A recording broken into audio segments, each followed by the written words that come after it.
ملګرو څنګه چې تاسو ته معلومه ده 2-3 ورځې په سوشل میډیا باندې ډېر زیات په ټرند کې دی چوټه عمران خان صاحب صحیح ده د دا کلیپ او دا کلیپ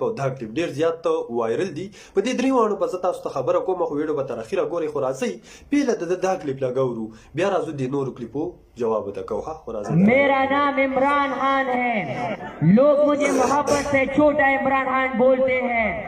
क्या आपने कभी छोटा फजलुर्रहमान सुना है ښه ملګرو څنګه چې تاسو د چوټه عمران خان صاحب دا خبرې واورېدې چې دا په دې کلیپ کې وایي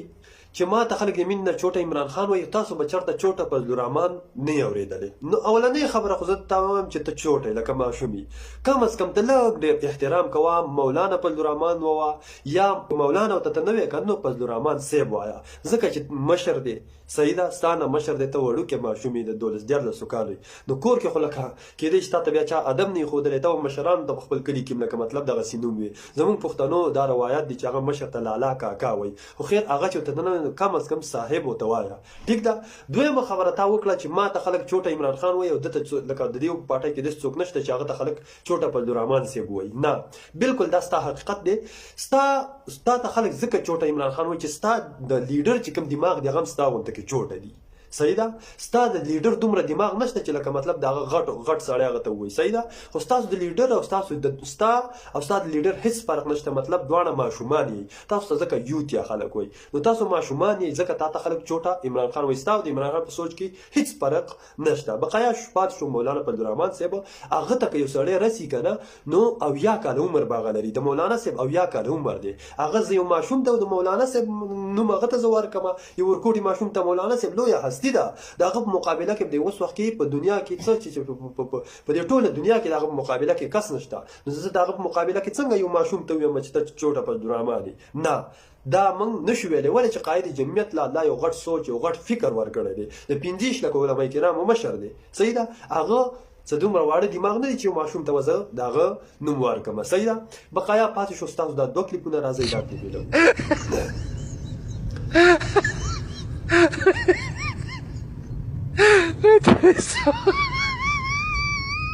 ښه ملګرو څنګه چې تاسو دا کلیپ وکتلو په دې باندې ته زه خبره کوم خو راځئ د پې بېرته خپله چې کوم ریاکشن ورکړی دی دا او ملګرو ډېر بدي را سره کړي دي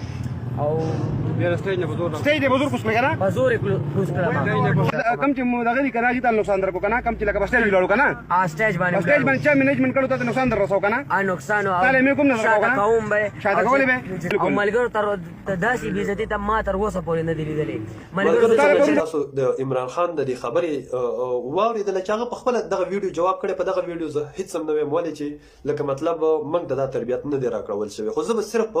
د خپلو پښتنو پلارانو ته زه د پښتنو چې کوم مشران دي زموږ چې کومه پښتانه کمیونټي ده هغو ته به صرف دا وایم چې مهرباني وکړئ کوم ماشوم چې لکه مطلب نابالغ وي د هغه د سکول ټایم وي نو هغه جلسو ته مه بوځئ هغه د سیاست نه لرې کېدئ صحیح ده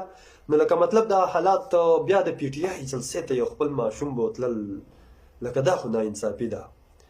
خیر که د مولانو مې خپل تی بوځئ د مولانو جلسې لم بوتله نو هغه مولایان دي صحیح ده خو د داسې ګیرخلیلو خلکو خو خپل ماشومان مه بوځئ نور به زه هېڅ هم نه ویم بس صرف د پښتنو پلارانو ته به صرف او صرف زه دغه ویم بقایا